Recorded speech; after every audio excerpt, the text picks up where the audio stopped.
Hello बच्चों, ठीक है। तो SN1 में हमने ऑलरेडी उसके बारे में देख चुके हैं कि बेसिक चीज़ उसके बारे में कि उसकी मैकेनिज्म कैसी होती है, ठीक है। तो उसमें देखा होगा तुमने कि भाई पहले क्या करेगा, एक कार्बोकेटाइन बनेगा which is a reaction intermediate and then the product will get formed, you know. First the leaving group leaves, the carbocation get formed and then the attack of the nucleophile takes place and then the product is formed, ठीक है। तो यहाँ पे अगर तुम देखोगे या याद होगा तो पिछली बारी में कि यहाँ बीच में एक रिएक्शन इंटरमीडिएट होता है, रिएक्शन इंटरमीडिएट की इधर भी दोनों तरफ ट्रांजिशन स्टेट्स होती है, दो ट्रांजिशन स्टेट एक रिएक्शन इंटरमीडिएट, ठीक है। मान लो एक केस ऐसा आ जाए जिसमें ऐसा कुछ हो रहा हो, लेट्स से RX, ठीक है, SN1 इसकी बात करें, RX हो, है ना। पहला TS1 यहाँ पे आएगा, ठीक है। TS1 कैसा होगा, ऐसा, यहाँ पर क्या हो जाएगा, R प्लस बन जाएगा। मान लो यहाँ पर रीअरेंजमेंट हो रहा हो,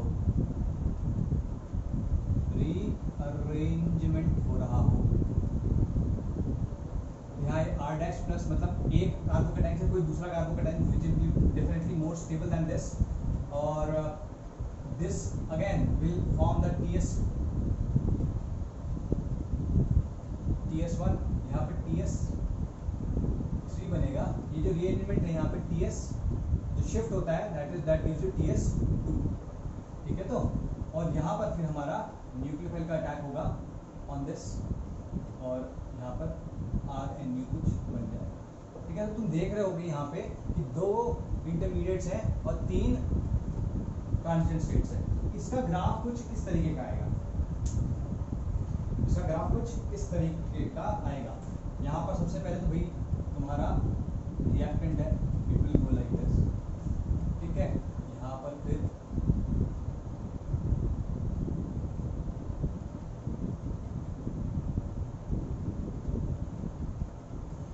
ये तुम्हारा क्या हो जाएगा, रिएक्टेंट विच इज RX, ठीक है। यहाँ पर क्या बन जाएगा, RNU which is the product, ठीक है, RNU। ये तुम्हारा TS1 बनेगा, ये TS2 बनेगा, ये TS3 बनेगा। This is reaction intermediate 1, this is reaction intermediate RI1 और RI, ठीक है। तो ये हम कह सकते हैं R प्लस है और ये R डैश प्लस है, ठीक है। तो यू कैन सी दैट इसमें तीन डिफरेंट बन रहे, ठीक। अगेन इसमें और कुछ ज़्यादा सोचने की जरूरत नहीं है, definitely this will be the RDS because this will be the slowest step.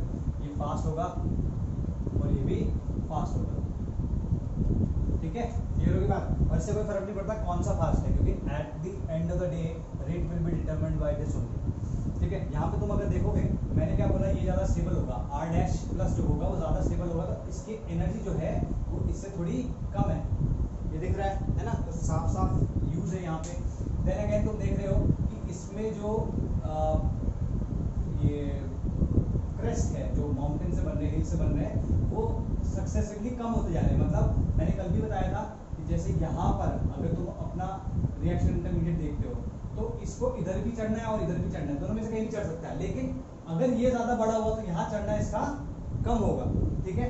यहाँ चढ़ना ज्यादा होगा तो इधर रेट ज्यादा होगा, इधर रेट कम होगा, ठीक है। तो इक्विलिब्रियम सेट नहीं होगा एकदम से। सेम अगर तुम इसमें देखो, इसमें ज्यादा पीक छोटा, ज्यादा पीक बड़ा है, तो ये इधर जाएगा, तो ओवरऑल रिएक्शन जो है वो आगे की तरफ मूव करेगी, ठीक। Got it.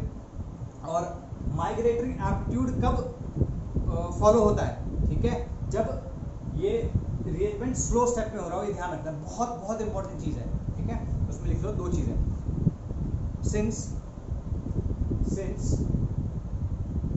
two RI are formed, since two RI are formed, RI with the reaction intermediates are formed,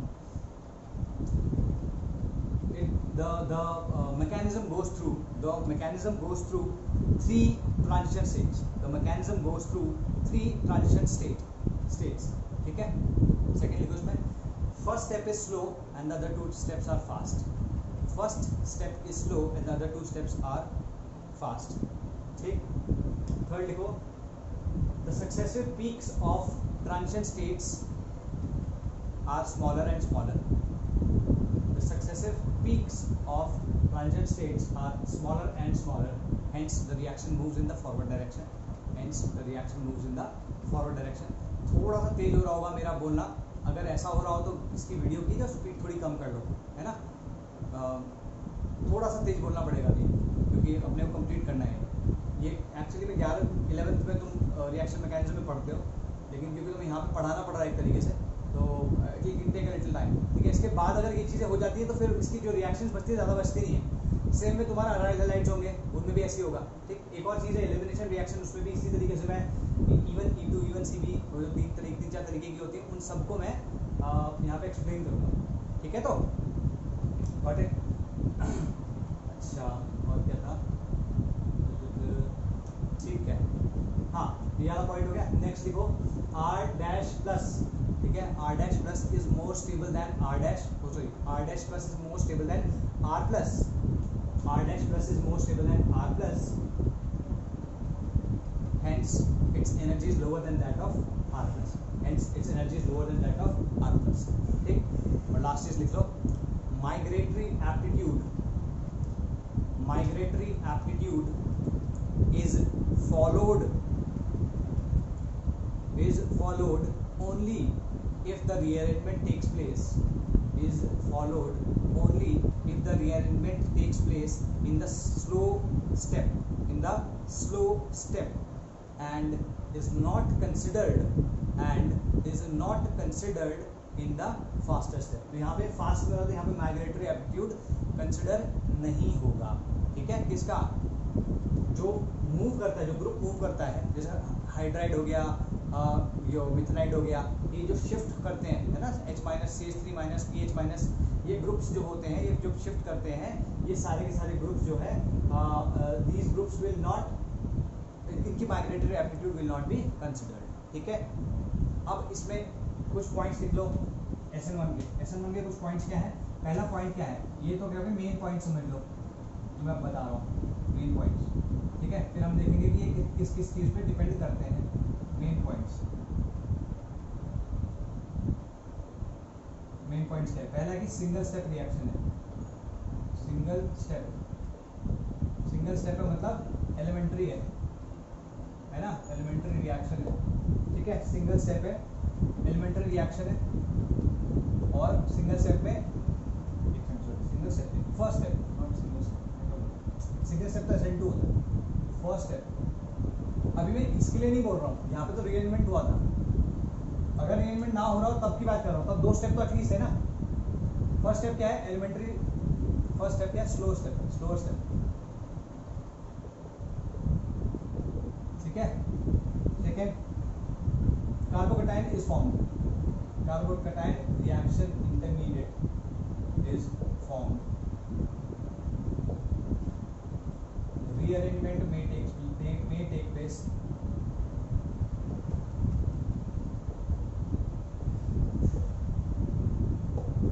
ठीक है, अरेंजमेंट होगा।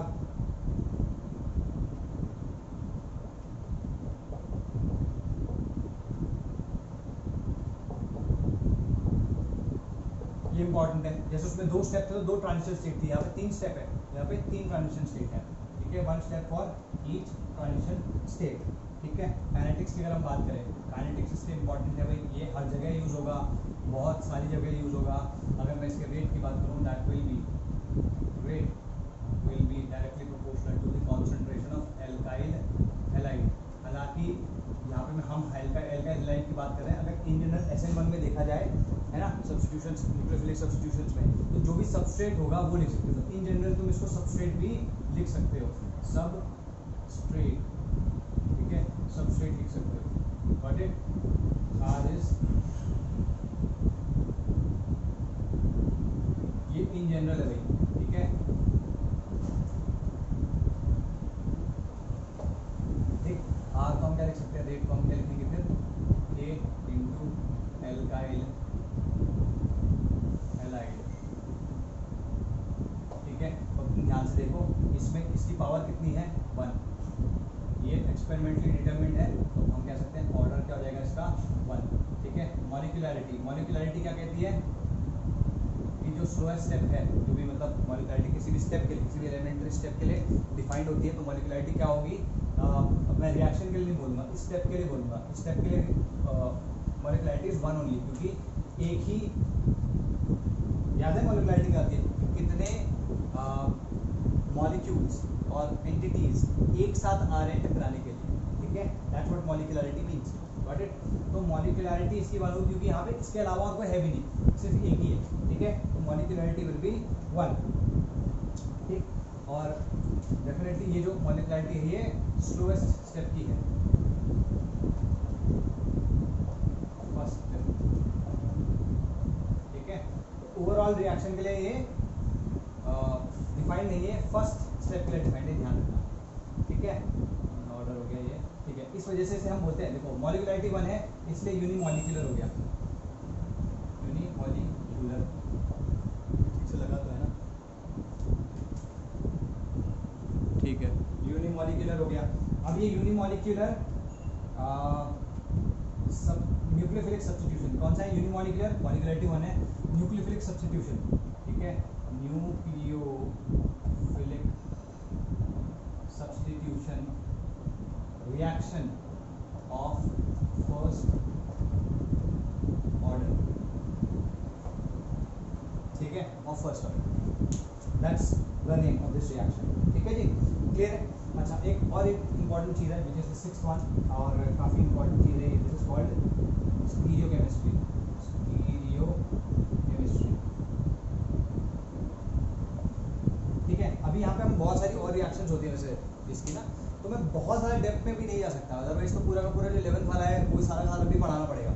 और उसमें क्या होता है ना कि हर एक रिएक्शन में आपको हर एक टाइप में आपको अलग अलग वो डिफाइन करने पड़ते हैं, काइंड ऑफ अलग अलग कंपाउंड्स के बारे में डिस्कस करना पड़ता है। और यहाँ हम यहाँ पे क्या कर रहे हैं कि कंपाउंड वाइज पढ़ा रहे हैं, है ना, हम एल्काइल हैलाइड्स पहले पढ़ा रहे हैं, फिर एल्कोहल्स पढ़ाएंगे। वहाँ पे क्या होता है, सब्स्टिट्यूशन रिएक्शंस जो है ये कंपाउंड्स रहते हैं वो सारे सारे एक साथ कंप्लीट कर देते हैं, और जब एक्चुअली में जो चैप्टर आता है उसमें कुछ भी नहीं बचता बताने के लिए, ठीक है। तो unimolecular nucleophilic substitution reaction of first order. Stereochemistry की अगर बात की जाए तो स्टीरियोकेमिस्ट्री यहाँ पे क्या होती है, तुम्हें बताया है मैंने कि ये जो ये होता है, ये प्लेनर होता है, ट्राइगोनल, ठीक है, प्लेनर होता है।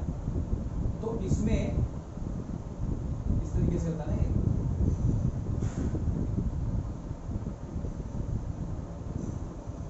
ठीक है, इसमें यहाँ से भी अटैक हो सकता है और यहाँ से भी अटैक हो सकता है, या यूँ कह लो कि इसमें जो अनहाइड्राइज्ड ऑर्बिटल होता है वो ऊपर होता है और नीचे, ये दोनों साइड पे होता है, तो इधर से भी अटैक हो सकता है और इधर से भी अटैक हो सकता है। अगर दोनों तरफ से अटैक हो रहा है इसका मतलब क्या हुआ, दो अलग अलग टाइप के, अगर ऑप्टिकली एक्टिव होगा तो दो अलग अलग टाइप के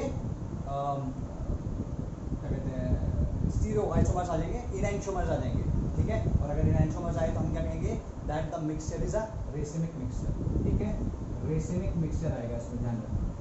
अगर रेसिमिक मिक्सचर किसी को ना पता हो तो भाई जो इससे रिलेटेड वीडियो है वो देख लेना, उसका लिंक डाल दूंगा मैं यहाँ पे, ठीक। तो रेसिमिक मिक्सचर होगा इस केस में, ध्यान रखना।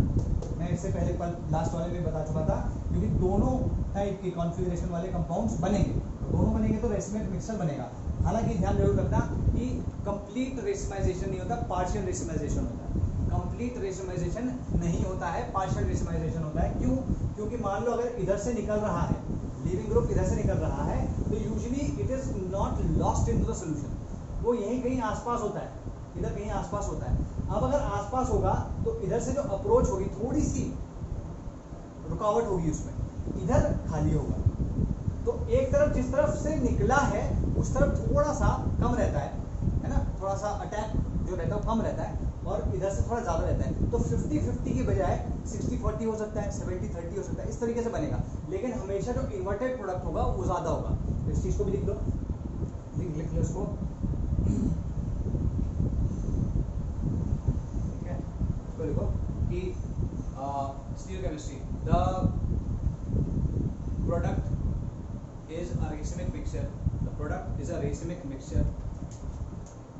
Although full stop. Although the racemization is not complete. Although the racemization is not complete but partial. Is not complete but partial because the leaving group to some extent obstructs the path of the incoming nucleophile. Because the leaving group to some extent obstructs the path of the incoming nucleophile from the side it has left. From the side it has left, ठीक है ना, यहाँ से इधर रुकावट पैदा करता है, ठीक है. The other side is more open. The other side, the opposite side is more open.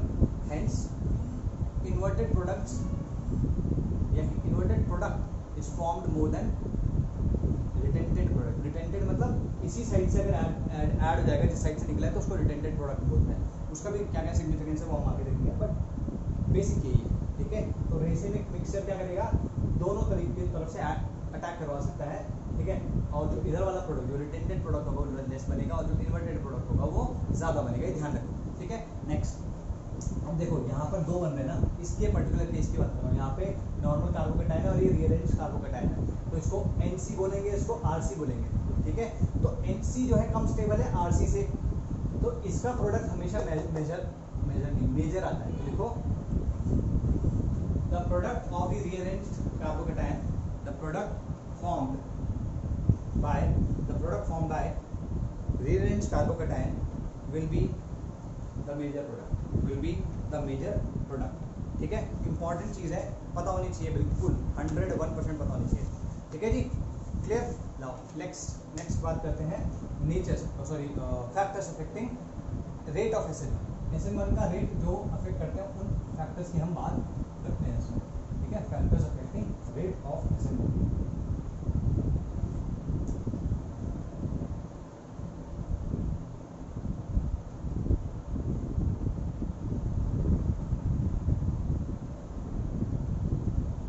चार फैक्टर्स होते हैं, उसमें से जो पहले दो फैक्टर हैं वो एक्चुअली में करते हैं, बाकी दो फैक्टर उतने इंपॉर्टेंट नहीं है, ठीक है. उतने इंपॉर्टेंट नहीं है मतलब बहुत, they will not influence the decision कि कौन सा बनेगा कौन सा नहीं बनेगा. मतलब चलो एक बार बताता हूँ उसको, पहले लिख लेते हैं जरा इसको, ठीक है. इसको लिख लेते हैं, वो फिर समझाऊंगा कि वो उन फैक्टर्स का क्या पढ़ना है, ठीक है. चार फैक्टर हो गए. पहला तो क्या हो गया, डिग्री ऑफ, लिखो first is degree of R, जो एल्काइल ग्रुप है, या डिग्री ऑफ एल्काइल ग्रुप लिख लो, डिग्री ऑफ एल्काइल ग्रुप, ठीक है जी.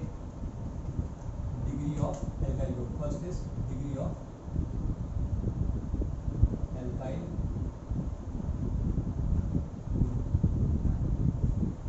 ठीक है जी. Degree of alkyl group. Second, nature of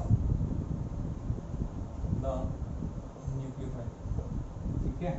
third is nature of the leaving group, and the fourth is nature of the solvent, nature of the solvent, ठीक है. तो degree of the alkyl group, nature of the nucleophile, ठीक है जी. Okay, now let's talk about these things. अगर मैं degree की बात करूँ, अगर मैं फर्स्ट की बात करूँ, ठीक है, तो फर्स्ट में क्या है, सिंपल सी बात है, जो ज़्यादा अच्छा थी, ये समझो. मैंने क्या बताया था कि अगर स्लो स्टेप है और उस स्लो स्टेप पे कोई रिएक्शन इंटरमीडिएट बन रहा है, मैंने कल भी बताई थी ये बात कि स्लो स्टेप है, स्लो स्टेप में अगर कोई रिएक्शन इंटरमीडिएट बन रहा है तो वो रिएक्शन इंटरमीडिएट जितना स्टेबल होगा उतना फास्ट रिएक्शन होगी, ठीक है. उतनी फास्ट रिएक्शन होगी. हम कह सकते हैं कि भाई जितना ज़्यादा स्टेबल कार्बोकेटाइन होगा उतना ज़्यादा फास्ट रेट होगा रिएक्शन का. क्लियर होगी बात. अच्छा, अगर क्योंकि कार्बोकेटाइन्स पे रिएक्शन इंटरमीडिएट है कि नहीं है, दोबारा कर लेते हैं एक बार यार, ऐसा कुछ हो रहा है.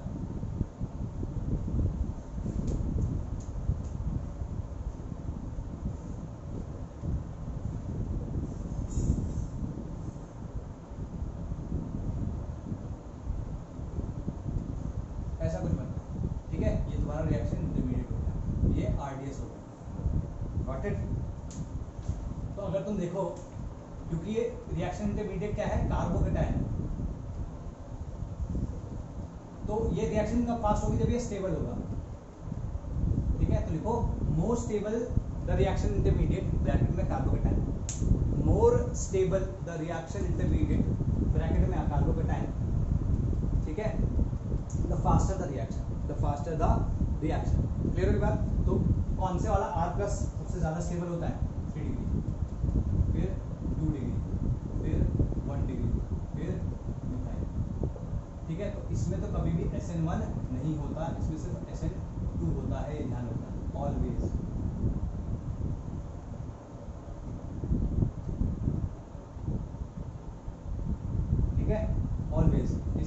SN1 होगा ऑलवेज, ठीक है। इसमें मोस्टली SN2 ही होगा, ठीक, इसमें बोथ,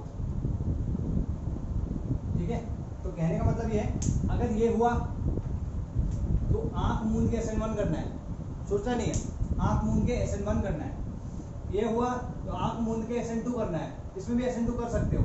जब ये होगा तब दूसरे फैक्टर्स की बारी आएगी। दूसरा फैक्टर कौन सा है, ये वाला। तो मैंने क्या बोला, पहले दो फैक्टर ही एक्चुअली में डिसाइड करेगा SN1 होगा कि SN2 होगा, that's what I mean to say. तो इससे डिसाइड हो जाएगा पहले ही, फिर अगर इससे भी डिसाइड नहीं हो पाए तब हम इस पे आएंगे, अदरवाइज नहीं आएंगे। क्लियर होगी बात? तो लिख लो, ठीक है, इसमें लिखो, rearrangement is a fast process, hence does not affect the rate. Rearrangement is a fast process, hence does not affect rate, ठीक है। ये चीज लिखना है ना। और ये तो तुम्हारे सामने है, इसको लिखवाना क्या है, ठीक। एग्जाम्पल देखते हैं। मान लो मैं इसकी बात करता हूँ,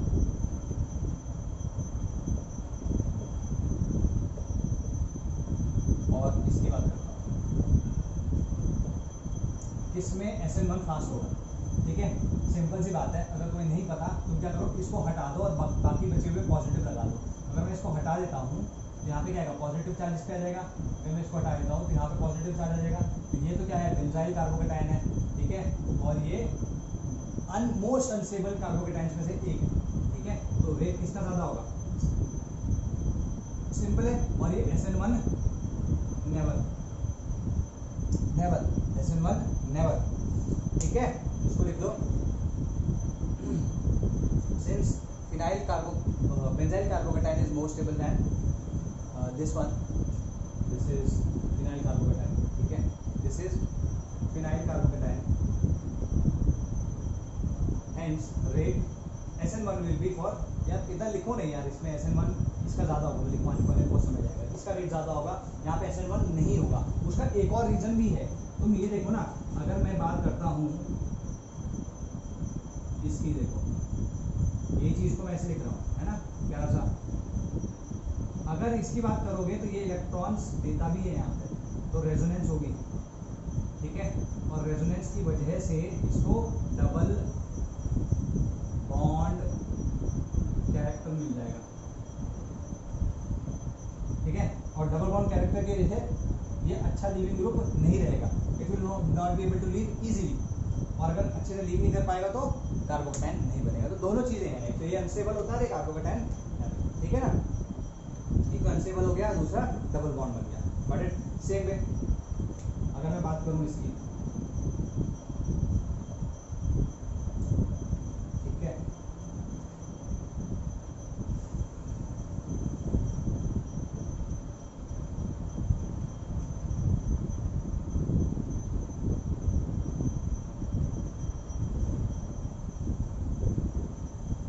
तीनों में सबसे ज्यादा किसकी होगी, तो कुछ नहीं करना, हमेशा इसका कार्बोकेटायन बना के देखना है। इसमें क्या है, अलाइल कार्बोकेटायन बनेगा, अलाइल कार्बोकेटायन, ठीक है। इसमें 3 डिग्री, इसमें क्या बनेगा, विनाइल। तो इसमें अगर तुम याद होगा तुम्हें कार्बोकेटायन की, ये सबसे ज्यादा स्टेबल होता है, फिर ये होता है, फिर ये होता है, इसलिए रेट इसका ज्यादा होगा, ठीक है। Got it. अब नेक्स्ट कुछ एग्जांपल देखते हैं। लेट्स से मैं इधर बना के देखता हूँ, ठीक है। अल्फा ब्रांचिंग की अगर मैं बात करूँ, ठीक है, अल्फा ब्रांचिंग की अगर मैं बात करूं तो अल्फा ब्रांचिंग हमेशा इसका रेट बढ़ाएगी, ठीक है। तो अल्फा ब्रांचिंग में मोर द अल्फा ब्रांचिंग, अब ये अल्फा ब्रांचिंग क्या है वो भी दिखा देते हैं। More the alpha branching higher the SN1, ठीक है, हायर द SN1, ठीक है। जैसे मान लो अगर मैं इसकी बात कर रहा हूँ,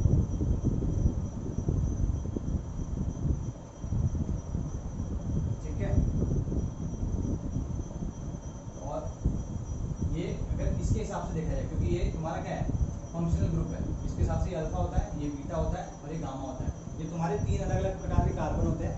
एक तो क्या होता है, depending on the number of carbon जो उससे अटैच्ड होते हैं, और दूसरा depending on the distance of the carbon from the functional group. अगर सबसे जिससे जुड़ा होता है फंक्शनल ग्रुप वो अल्फा होता है, उसके नेक्स्ट वाला बीटा होता है, उसके नेक्स्ट वाला गामा होता है, ठीक है। तो अगर तुम देखो इसी ये अल्फा है ना, तो अल्फा पे हम ब्रांचिंग कर रहे हैं, ठीक है।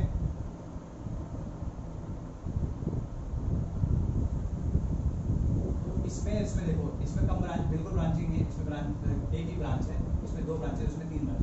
ब्रांचिंग जैसे जैसे बढ़ेगी वैसे वैसे रेट ऑफ SN1 बढ़ेगा। तुम ऐसे भी देख सकते हो 1 डिग्री है, ये 2 डिग्री है और ये 3 डिग्री है, ठीक है। तो क्लियर होगी बात, अल्फा ब्रांचिंग समझ में आ गई। तो इसके रेट किसका हाई होगा, इसका सबसे ज्यादा होगा, फिर इसका नेक्स्ट होगा, ठीक है। Now let's talk about beta branching. अभी तुम जब अल्फा ब्रांचिंग बता दिया तो बीटा ब्रांचिंग भी समझ गए होगे, ठीक है। अल्फा ब्रांचिंग, बीटा ब्रांचिंग में क्या है, more the beta branching higher the rate, ठीक है। More the beta branching higher the SN1 rate, ठीक है। इसको अपने शब्दों में रेट ऑफ SN1 ये सब चीजें लिख सकते हो। मैं थोड़ा कट शॉर्ट कर रहा हूँ जल्दी। अगर मैं बात करूँ इसकी, ठीक है, तो इसमें क्या है, अल्फा ये है, बीटा ये है और गामा ये है। अगर मैं इसकी बात करूँ तो बीटा इस तरीके का हो जाएगा। अगर मैं बात करूँ तो इसमें ये, अगर तुम इसमें देखोगे तो SN1 कंप्लीटली SN1 देता है, नो SN2, ये SN2 देता नहीं। This is what is neo pentyl halide, ठीक है, what is neo pentyl halide है। तो बीटा ब्रांचिंग तुम्हारे सामने सामने दिख रही है, ठीक है। इसका एक्सप्लेनेशन क्या है वो भी अब बताते हैं तुमको, ठीक है। क्लियर होगी ना ये बात, ठीक। इसका एक्सप्लेनेशन देखो,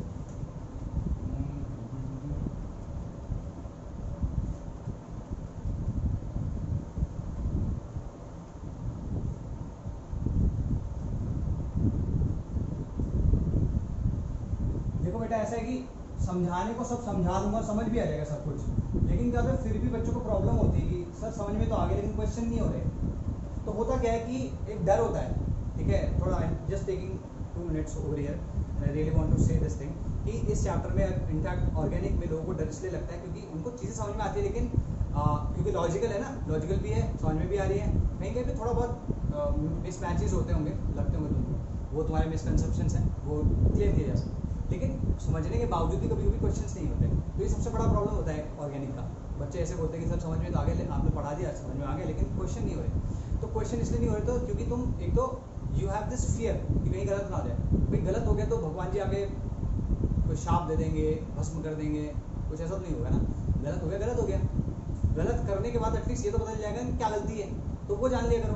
दैट्स द इम्पोर्टेंट थिंग। तो तुम्हें ये पता जरूर चलना चाहिए बिफोर द एग्जाम कि तुम क्या गलत कर रहे हो, ठीक है। ऐसे ही गलतियां करते रहो और अपने आप को सुधारते रहो। That's how it is going to happen, ठीक है। तो क्लियर है। और कभी कभी 1-2 बार गलती करोगे जब वो वाली, तब समझ में आ जाएगा कि इस तरीके के क्वेश्चन में क्या लॉजिक लगना चाहिए, ठीक है।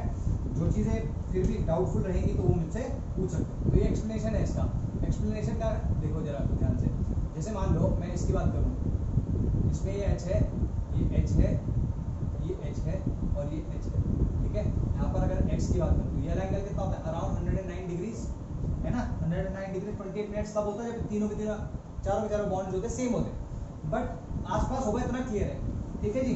अब अगर मान लो कि -x करता हूँ तो यहाँ पर क्या बनेगा, C ये और H और H, ये एंगल कितना आ जाएगा 120 डिग्रीज, ये H है और ये H, ठीक है। तो 109 से 120 जा रहा है, डेफिनेटली एंगल में कुछ इसको रिस्ट्रेन जो था वो कम हुआ है, तो जो स्ट्रेन हो गया अभी वो कम हो गया, इधर पे दिख रहा है। तो तुम्हें लग रहा होगा हाँ सर यहाँ पे तो रिलीफ मिल रहा है इसको, अगर रिलीफ मिल रहा है।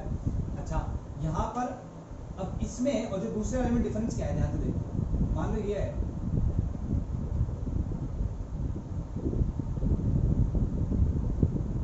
यहाँ पे भी अराउंड 109 होगा, 107, 108 कुछ ना कुछ तो होगा ही ना।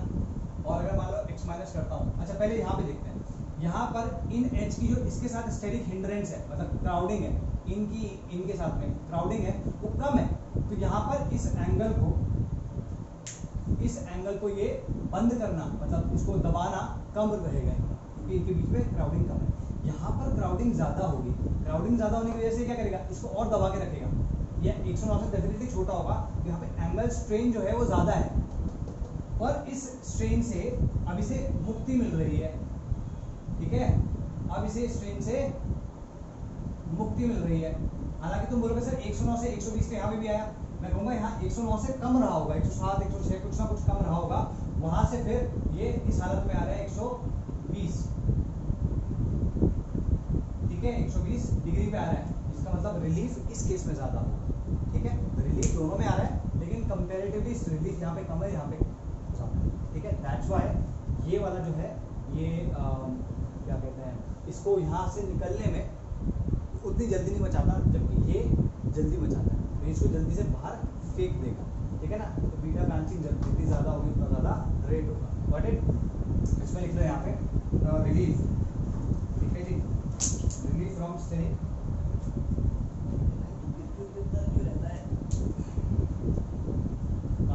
रिलीफ फ्रॉम स्टेरिक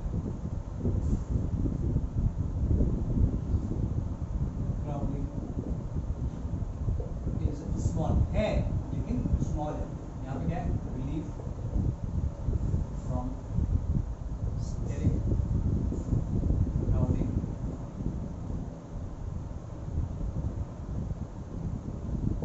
इज, ठीक है, दैट्स व्हाई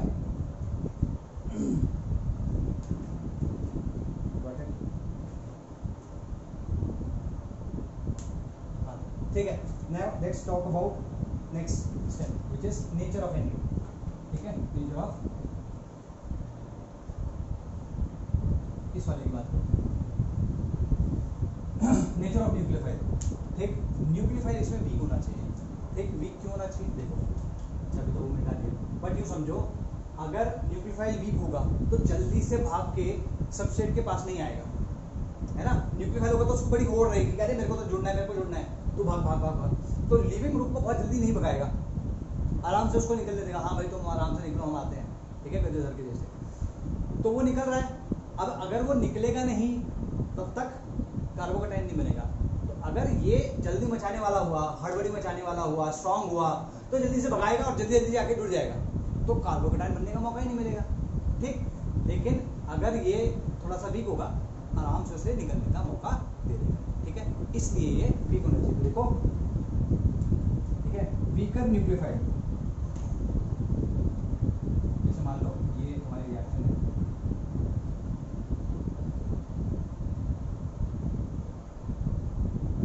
ठीक, ये देखो first preference is given to, अच्छा तो ये मैं पहले बता चुका हूँ कि न्यूक्लियोफाइल का जो असर है, अच्छा पहले ऐसा कर लेते हैं, उसको रिफ्रेश कर लेते हैं, लिखवा भी देता हूँ, न्यूक्लियोफाइल का जो असर है वो तब आएगा जब डिलेमा हो, मैंने क्या बताया था, थर्ड वाले में तो SN1 होगा ही होगा, फर्स्ट और मिथाइल वाले में SN2 होगा ही होगा, 2 वाले में हम देख सकते हैं, 2 वाले में यहाँ पे काम आएगा, ठीक है, तो ये बात तो जो अपने शब्दों में लिखा है मैं ऑलरेडी पहले बता चुका हूँ, 2 डिग्री रोल ऑफ, तो उसमें लिखो role of nucleophile comes in, एक पॉइंट लिख लो, role of nucleophile comes in when the alkyl group is 2 degree, when the alkyl group is 2 degree, ठीक है, तो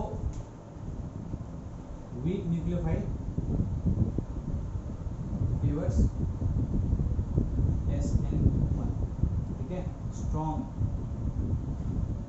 nucleophile favors SN2, ये ध्यान रखना, ये आगे भी लिखवाऊंगा, ठीक है, जब SN2 पढ़ाऊंगा उसमें भी लिखवाऊंगा, ठीक है, देखो इसे, ठीक, तो लिखो if nucleophile is weak, if nucleophile is weak, it waits for, if nucleophile is weak, it waits for the leaving group to leave, it waits for the leaving group to leave and then attacks, ठीक है, got it, अगर strong होगा तो wait नहीं करेगा, सीधे जुड़ जाएगा, नो कार्बोकेटाइन फॉर्मेशन, ऐसे, ठीक है, ये मैं आगे लिखवा दूंगा, इसलिए मैं अभी लिखवा नहीं रहा हूँ, बता दिया है हालांकि, है ना, नेक्स्ट क्या होगा, नेचर ऑफ लिविंग ग्रुप, ठीक है, nature of leaving group, leaving group का ज़्यादा कुछ नहीं होता।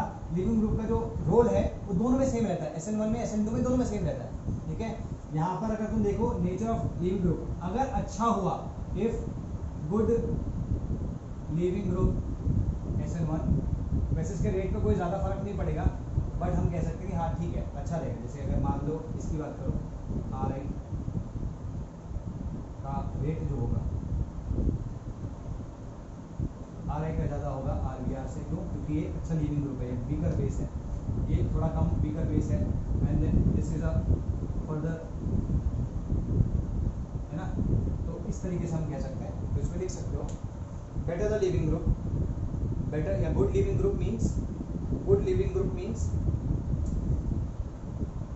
Higher rate of SN1, higher rate of SN1। Same चीज़ SN2 के लिए भी है। ठीक है, तो जब SN2 होगा तो तब लिखवा दूंगा इस बात को। देखो हायर जी गुड या better the leaving group, better the leaving group higher rate of SN1। ठीक, इसमें अगर तुम देखो I माइनस जो है लिविंग ग्रुप की अगर हम बात करें, I माइनस बेटर है then BR minus then CL minus then minus. ठीक है जी, ये क्लियर रहेगा। What is next, nature of solvent. अब ये वाला थोड़ा सा इंपॉर्टेंट है, इसको हम पूरा अच्छे से करेंगे तो फिर कुछ बहुत सारे और क्वेश्चन भी करेंगे। तो मैं सारा का सारा मिटा रहा हूँ, बस नेचर ऑफ सॉल्वेंट हम यहाँ पे छोड़ देंगे। ठीक है, nature of solvent. Nature of solvent में अगर तुम देखो, मोटा मोटी बताता हूँ, नेचर ऑफ सॉल्वेंट में कार्बोकैटायन का फॉर्मेशन जो फेवर करेगा वो सॉल्वेंट इसके लिए फेवरेबल होगा। ठीक है, तो सॉल्वेंट इसके लिए जो फेवरेबल होता है that is polar protic solvent, PPS। वो भी मैं समझाऊंगा कैसे होगा PPS। What is PPS?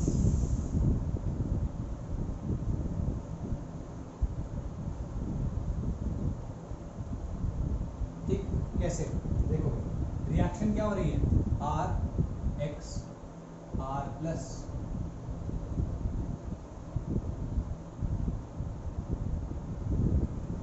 यही तो रिएक्शन है ना फाइनली। अगर ये बन रहा है जल्दी, अगर ये जल्दी बन जाएगा, जो सॉल्वेंट जो है इसके फॉर्मेशन को अगर फेवर करे, थ्रोअर स्टेप है ना, अगर इसके फॉर्मेशन को फेवर करेगा तो रिएक्शन को फास्ट मूव करने में मदद करेगा, आया ना। तो ऐसा आयनाइजेशन जो हो रहा है इस बॉन्ड का आयनाइजेशन हो रहा है ना, वो फेवर कौन से द्वारा किया जाता है, पोलर प्रोटिक द्वारा किया जाता है हमेशा। ठीक है, जब भी कोई बॉन्ड टूटेगा और क्या कहते हैं इसे, पोलर तरीके से टूटेगा, मतलब एक पॉजिटिव आयन बनेगा, एक नेगेटिव आयन बनेगा, तब it will always be favoured by PPS। ठीक है, तो उसमें लिखो polar protic solvents, polar protic solvents favour, polar protic solvents favour SN1 and polar aprotic solvent PAS। ठीक है, यहाँ पर तुम देख सकते हो सिंपल से भाई, जो PPS है, ठीक है, PPS फेवर्स SN1 और PAS जो है वो SN2। ठीक है जी, फाइनल लाइट आ गई। अच्छा, इसके बारे में हम बाद में बात करेंगे, ये तो बस मैंने लिखवा दिया, अभी लिखवाने की कोई जरूरत नहीं, क्योंकि in any case I am going to tell you about it in the next lecture. ठीक है, SN1। ओके, तो PPS में क्या है, बेसिकली दिस हेल्प्स इन, देखो this helps in ionisation, this helps in ionisation of RX bond, this helps in ionisation of RX bond. ठीक है, and stabilisation of the reaction intermediate form. जैसे अगर R plus है तो क्या होगा, यहाँ पर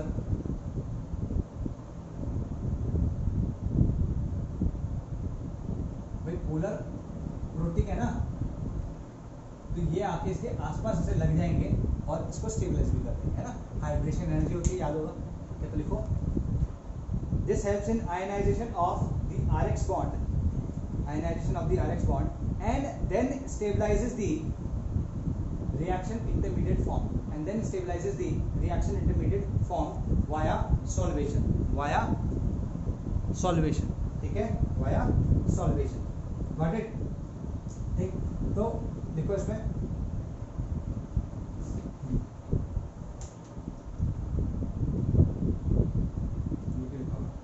अच्छा, इसको अगर लिखना हो, यहाँ पर अगर तुम देखो ये आयनाइजेशन कैसे करता है, इसमें क्या करेगा भाई,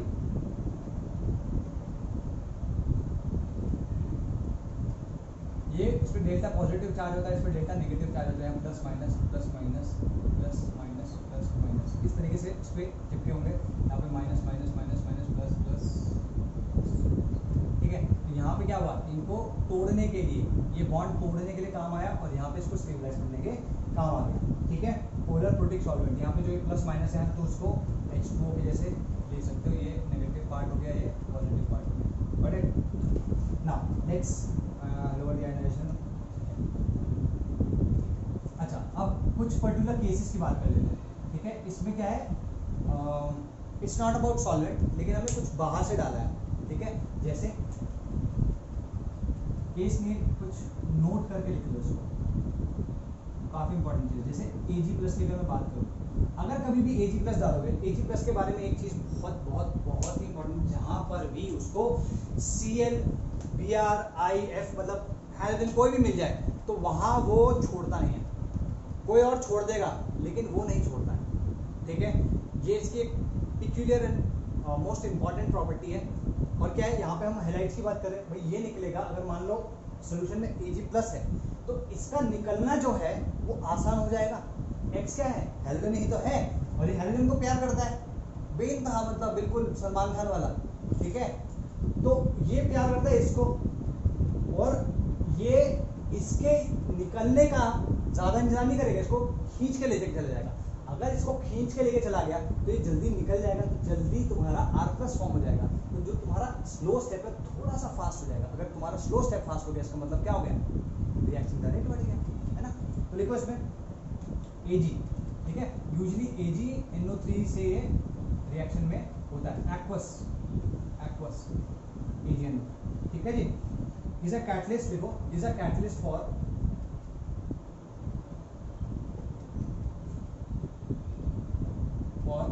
SN1 रिएक्शन, ठीक है जी, ऑफ RX के लिए ध्यान रखना, हर SN1 के लिए नहीं। अगर अल्कोहल वाली SN1 होगी तब ये कोई काम नहीं आएगा, लेकिन RX के लिए जरूर काम आएगा, ध्यान रखना। एग्जाम्पल के तौर पे अगर मान लो मैं तुम्हें एग्जाम्पल देता हूँ, CH3, मैं इसमें ब्लैक से कुछ तो चेंज है,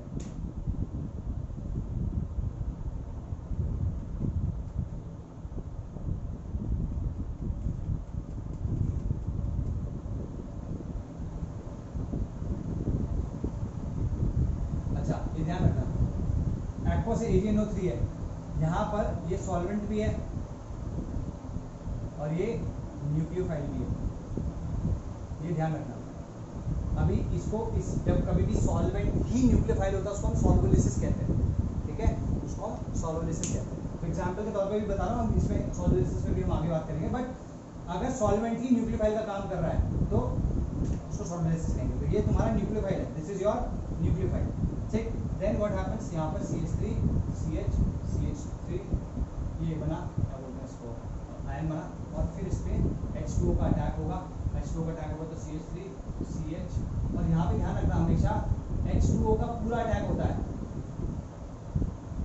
ठीक है। और यहाँ से फिर ये बॉन्ड इधर इससे इलेक्ट्रॉन खींचेगा, यहाँ पे क्या आएगा -H+, और H+ इससे बाहर फेंक दिया, फिर CH3 CH CH3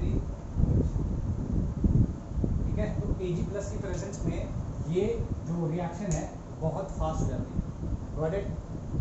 जैसे एक्वस KOH में भी होता है ऐसे ही, ठीक है, लेकिन एक्वस KOH में होने का थोड़ा डिफरेंट रीजन होता है। यहाँ पे तो हम AgOH डाल भी नहीं रहे, हम तो AgNO3 डाल रहे हैं, वो भी वाटर में, ठीक है, सिंपल हाइड्रोलिसिस में Ag+ डाल दिया, ठीक। एक्वस KOH में अगर होगा तो और भी फास्ट हो जाएगा, क्योंकि उसमें तो OH- इज दी न्यूक्लियोफाइल, और OH- जो न्यूक्लियोफाइल होता है वो ज़्यादा स्ट्रॉन्ग होता है। तो ये वाला केस उस वाले केस से डिफरेंट है, ये ध्यान रखना, ठीक है। तो नेक्स्ट सॉल्वोलिसिस के बारे में लिखो जरा,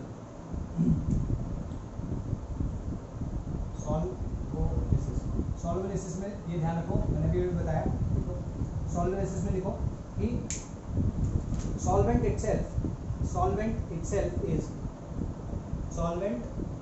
इज द न्यूक्लियोफाइल, ठीक है, दैट्स व्हाट सॉल्वोलिसिस इज, ठीक है। अगर मान लो मैं H2O की बात कर रहा हूँ तो इसको बोलते हैं हम हाइड्रोलिसिस। अगर मैं अल्कोहल्स की बात कर रहा हूँ तो उसको बोलते हैं अल्कोहलिसिस। अगर मैं NH3 की बात कर रहा हूँ तो उसको बोलते हैं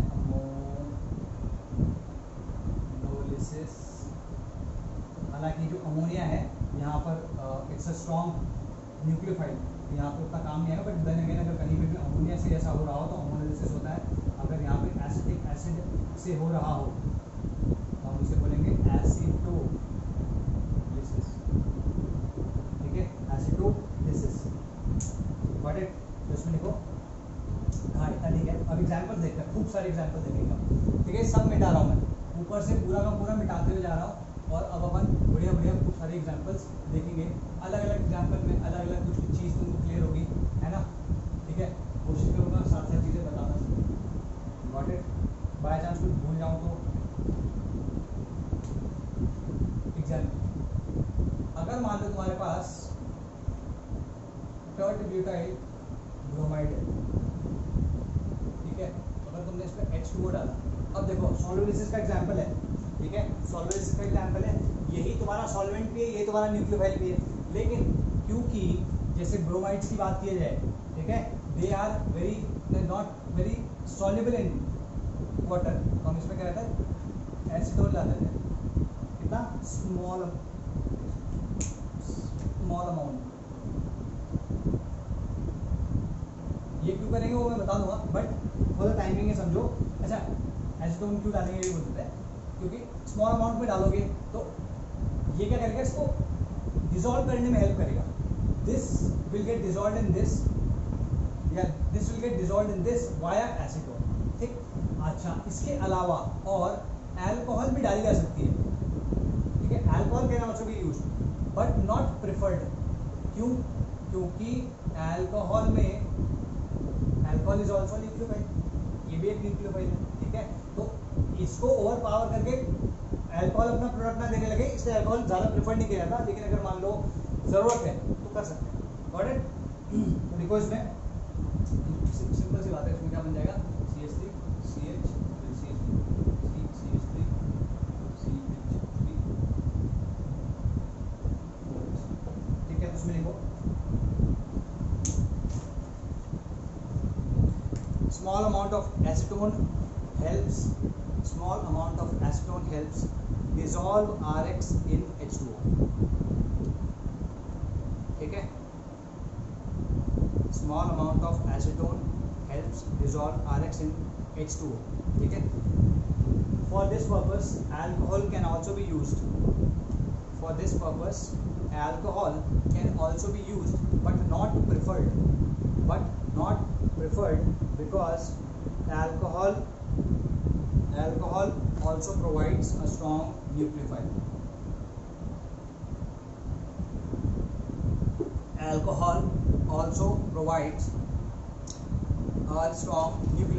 इन जनरल अगर तुमको लिखना हो ना तो तुम ये लिख सकते हो acid H2O plus small amount of PA, ये इंपॉर्टेंट है, क्या लिखना हो। अगर मान लो कभी मैं लिखूँ H2O plus small amount of any PA, not only acetone,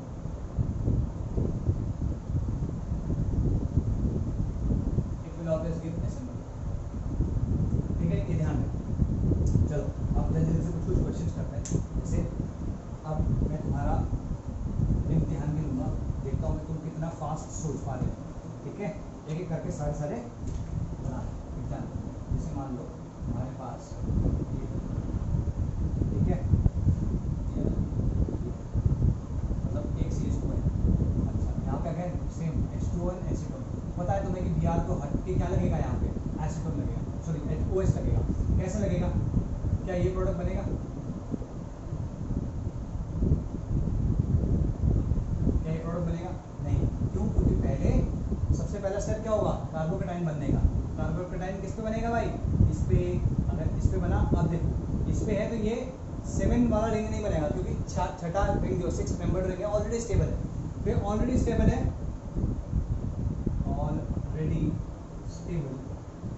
ठीक है, अगर ऑलरेडी स्टेबल है तो नो रिंग एक्सपेंशन, ठीक है।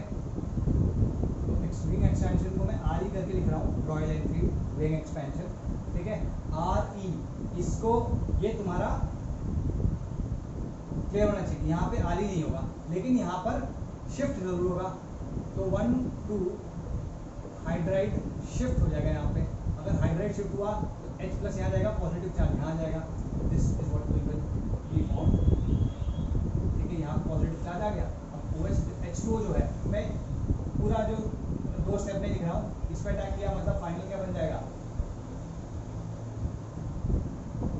ठीक है, this is what you will gate, got it. तो ये रिएक्शन हो गई, ठीक। देन अगेन अगर मान लो तुम्हारे पास ये है CH3 CH2 C CH3 CH3 Cl, ठीक है। पहला स्टेप क्या होगा भाई इसमें, माइनस का Cl माइनस, ये क्या है RDS, यहाँ पे क्या बना CH3 CH2 C CH3 CH3 positive, ठीक है। अगर मान लो मैं ये रिएक्शन H2O के साथ कराऊँ इन एसिड को, तो सिंपल सी बात है, इसमें भी कोई रीअरेंजमेंट नहीं होगा, सिंपल है ना, 3 डिग्री है, अगर इससे रीअरेंजमेंट करोगे तो H प्लस यहाँ पे अगर 2 डिग्री बनेगा, तो रीअरेंजमेंट इसमें नहीं होगा, तो प्रोडक्ट क्या है, इसके साथ में क्या देगा CH3 CH2 C CH3 CH3 OH, ठीक है। अगर मैं यही रिएक्शन MEOH के साथ करा दूँ, मिथाइल अल्कोहल के साथ या यूजनॉल के साथ करा दूँ, तो क्या देगा ये, सिंपल है, यहाँ पर OH अटैच होता है, यहाँ OMe अटैच हो जाएगा, बस और कुछ नहीं।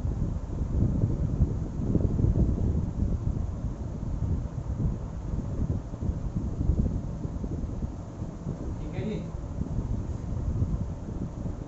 CH3COOH CH3 CH2 CO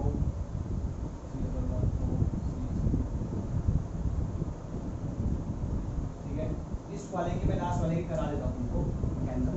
इस पे क्या होगा, मान लो C C C C C, यहाँ पॉजिटिव चार्ज है, यहाँ पे क्या होगा OH का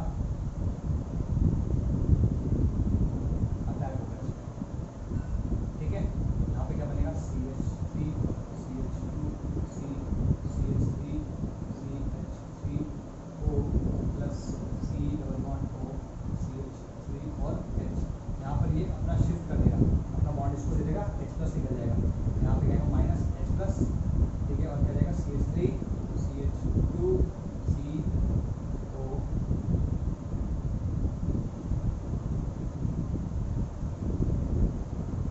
तो यहाँ H सब बन गया, ठीक है, क्लियर होगी बात, गॉट इट। तो सिंपल है, ठीक है। अब जल्दी जल्दी और एग्जांपल्स देते हैं, देखते हैं, ठीक है। खूब सारे एग्जांपल करोगे तो दिमाग खुलेगा। जैसे अगर मान लो मैं इसकी बात करूँ, ठीक है, यहाँ पर अगर तुम देखो एक्वस AgNO3, ठीक है, तो एक्वस AgNO3 है और ये Br हो गया, ठीक है। अब एक्वस है मतलब H2O भी है इसमें डेफिनेटली, तो यहाँ पे क्या लगेगा OH लगेगा, लेकिन पहले बनेगा ये, ठीक है। अब ये 2 डिग्री है, ये भी 2 डिग्री है और ये भी 2 डिग्री है, क्या रीअरेंजमेंट होगा, तो तुम बोलोगे सर ये तो वैसे भी मिडिल में है, रीअरेंजमेंट नहीं होगा, लेकिन अगर तुम ध्यान से देखो इसके हाइपर कॉन्जुगेटिव स्ट्रक्चर 4 है इस केस में, अगर ये हाइड्राइड शिफ्ट करता है तो यहाँ पे फिर 5 हो जाएंगे, तो इस वजह से यहाँ पर 1 2 हाइड्राइड शिफ्ट आएगा, ठीक है। किसी को अगर ना समझ में आया हो तो मैं इसको बना देता हूँ, C C C C C, इस पे H है, इस पे H है, इस पे H है, इस पे H है, ठीक है जी। तो इसमें अगर तुम देखो ये H ये H ये H ये H मिला के टोटल 4 हाइपर कॉन्जुगेटिव स्ट्रक्चर बना रहे हैं। अब किसी को हाइपर कॉन्जुगेशन नहीं पता तो देखो भाई ऐसा है, अभी वो एक्सप्लेन नहीं कर पाऊंगा, हाइपर कॉन्जुगेशन को पढ़ना पड़ेगा, उसका भी मैं यहाँ पे लिंक लगा दूंगा, ठीक है जी। अब ये तो इस वाले केस में है, अब जो बनेगा वो क्या बनेगा, वो ये बनेगा, तो यहाँ पे क्या C C C C C, यहाँ पॉजिटिव, यहाँ पे कितने हाइड्रोजन है 3, तो यहाँ पे कितने हैं भाई 5, 1 2 3 4 5, तो 5 हाइपर कॉन्जुगेटिव स्ट्रक्चर जो है या 5 हाइपर कॉन्जुगेशन जो है वो ज़्यादा स्टेबिलिटी प्रोवाइड करेंगे देन 4, तो ये वाला अरेंजमेंट होगा और तब जाकर तुम्हें प्रोडक्ट मिलेगा, this will be the product in this case, got it, ठीक है।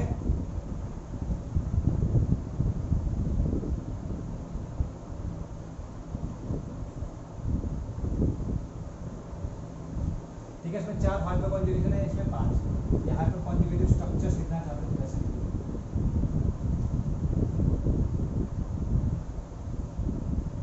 कट से जल्दी जल्दी करते हैं भाई, ठीक है। अगर मान लो ऐसा कुछ हो,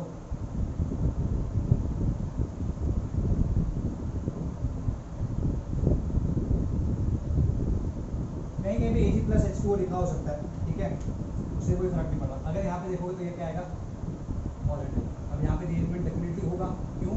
क्योंकि ये तो 1 डिग्री है यहाँ पे। अगर हाइड्राइड शिफ्ट हो जाए तो ये 3 डिग्री बन सकता है, यहाँ पे प्रोडक्ट क्या आएगा, ठीक है। अगर मान लो ऐसा कुछ हो,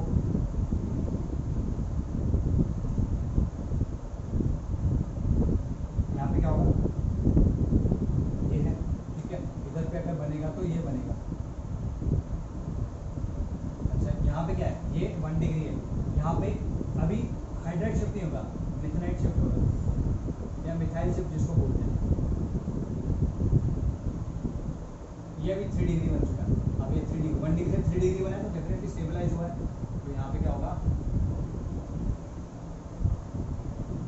अभी मैं स्टीरियोकेमिस्ट्री में ध्यान नहीं दे रहा कि कहाँ पे लगेगा, क्या लगेगा, बस इतना है कि इस कार्बन पे लगेगा, वो प्रोडक्ट बना रहे हैं, ठीक है।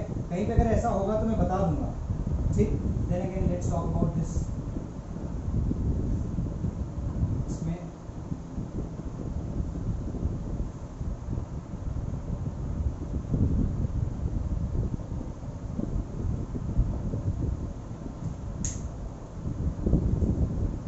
ठीक है, इसमें क्या होगा, सबसे पहले ये बनेगा,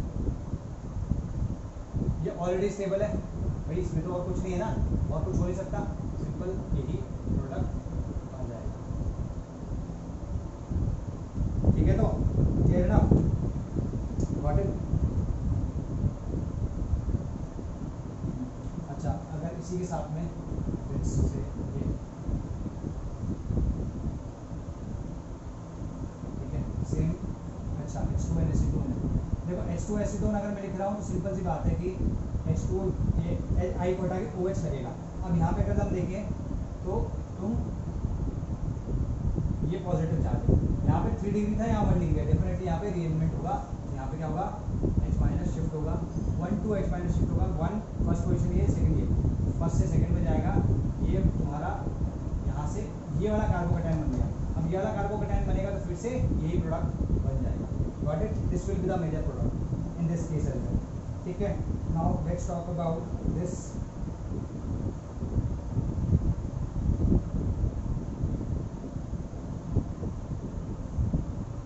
ठीक है जी,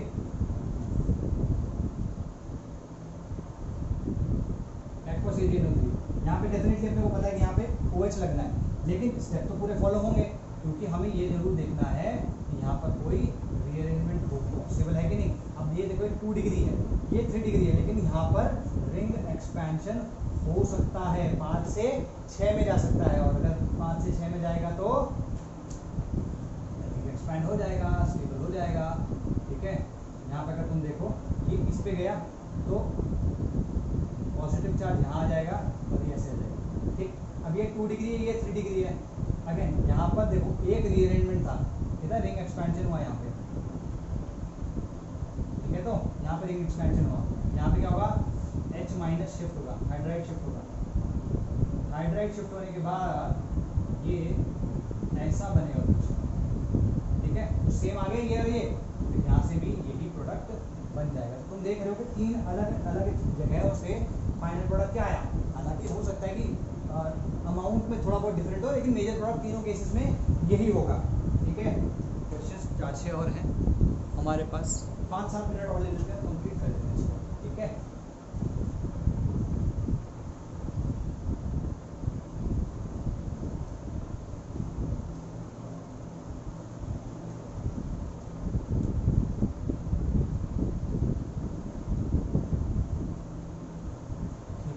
नेक्स्ट एग्जाम्पल क्या है हमारे पास, ये हो चुका है।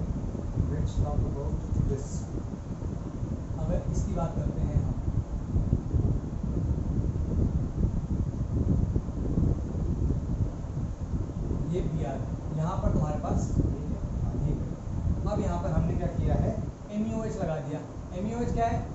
सॉल्युलिसिस है ये इसमें डिसॉल्व हो जाएगा और इसका जो हटके लगेगा वो OH OM ही लगेगा, नॉट OH।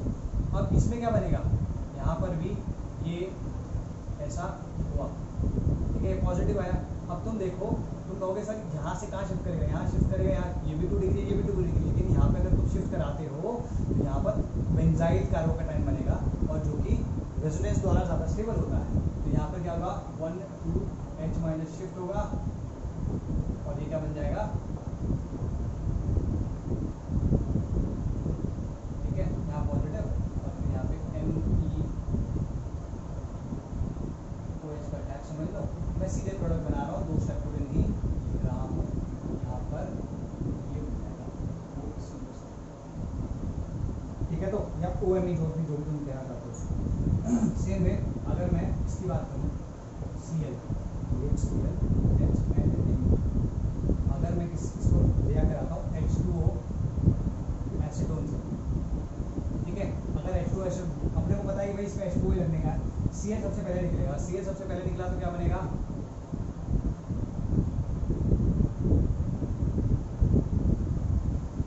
अब क्योंकि डेफिनेटली इसमें रेसिड्यू की मिक्सचर आ सकता है क्योंकि यहाँ पे लगेगा क्या H2O, ठीक है, तो यहाँ पर ये भी बन सकता है और ये भी बन सकता है, तो दोनों एक दूसरे क्या है, मिरर इमेजेस है।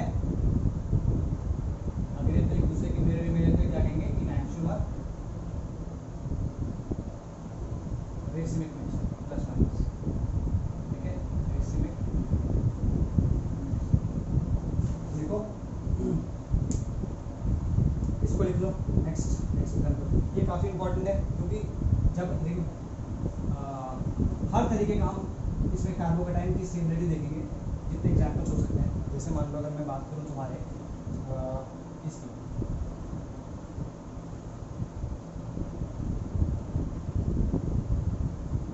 अब अगर मैं इसकी रिएक्शन कराते हैं एक्वस एंड एलियन, ठीक है, अब एक्वस एलियन के साथ तुम करवा रहे हो तो सबसे पहले तो ये निकलेगा, अगर ये भाई साहब निकले तो क्या बनाया, पॉजिटिव, ये पीएच हो गया और ये पीएच हो गया। यहाँ पर क्या होगा, यहाँ पर तो एक्सपेंशन भी नहीं हो सकता, लेकिन यहाँ पर देखिए कॉन्ट्रैक्शन होता है। कॉन्ट्रैक्शन होने का मतलब क्या है, याद है तुम्हें, ये साइक्लोप्रोपाइलियम मिथाइलियम कार्बोकैटायन, ये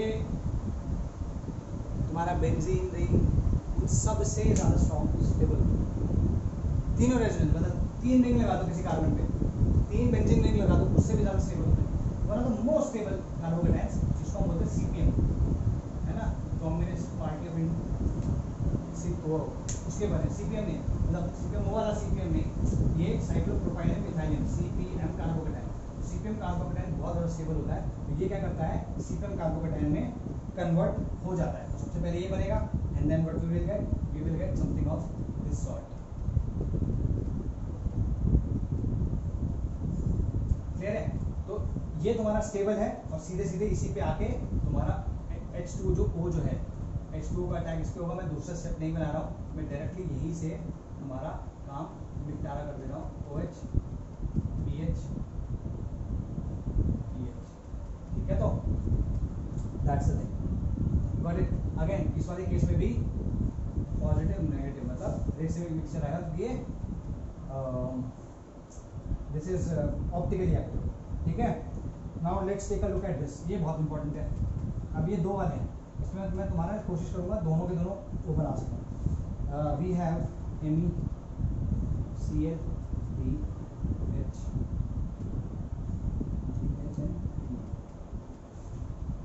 ठीक है, इसको हम ट्रीट कर रहे हैं H2O एसीटोन से, ठीक है जी।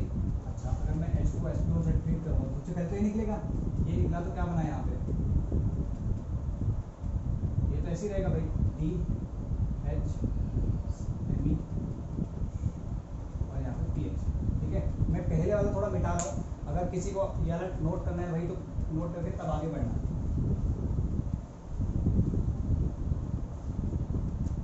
यहाँ पर पॉजिटिव चार्ज आ गया। अब जो H2O का अटैक है वो इधर से भी हो सकता है, पीछे से भी हो सकता है, ठीक है। तो तुम्हारे पास you will get either this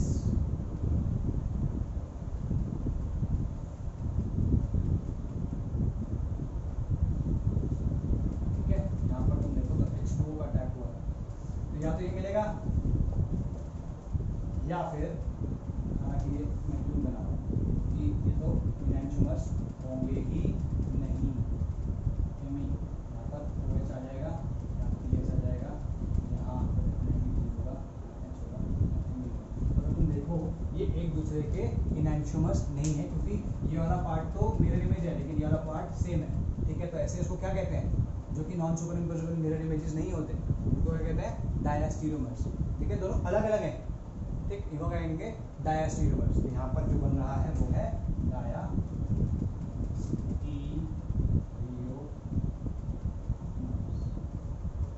ठीक है जी,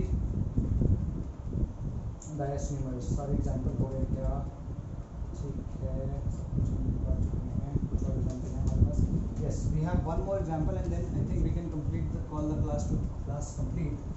ओके, अगर मान लो यही इसी में ये वाला है HCl, तो मान लो इंस्टेड ऑफ दिस मैं ये यूज करता हूँ H,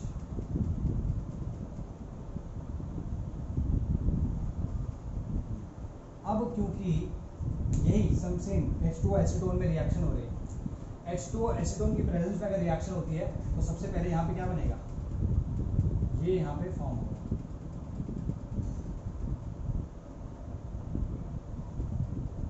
ठीक है जी, ये हो गया। अब जब पॉजिटिव चार्ज यहाँ पे बन गया, is there a possibility for shifting, क्योंकि यहाँ से यहाँ पे शिफ्ट हो सकता है, ठीक। तो अगर शिफ्ट हो सकता है तो डेफिनेटली कर सकते हैं।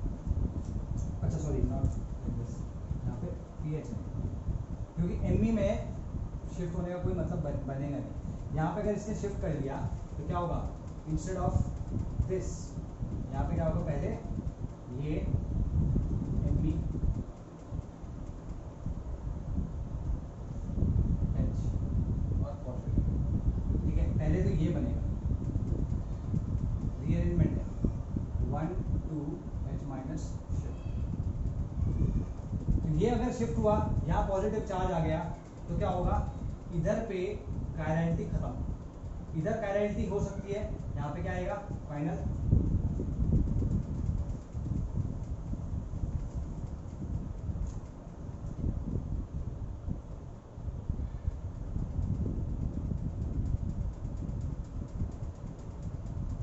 या तो OH ऐसे करके आ जाएगा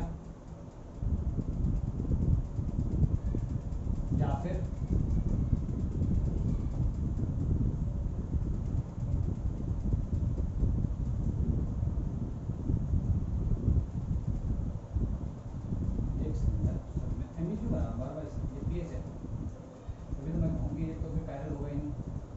ये पीएच हो गया और यहाँ पर Me आ जाएगा। तो अगर तुम ध्यान से देखो तो ये कायरल है, और अगर ये कायरल है तो एक दूसरे के इनैंशुमर्स हैं, तो यहाँ पर बने।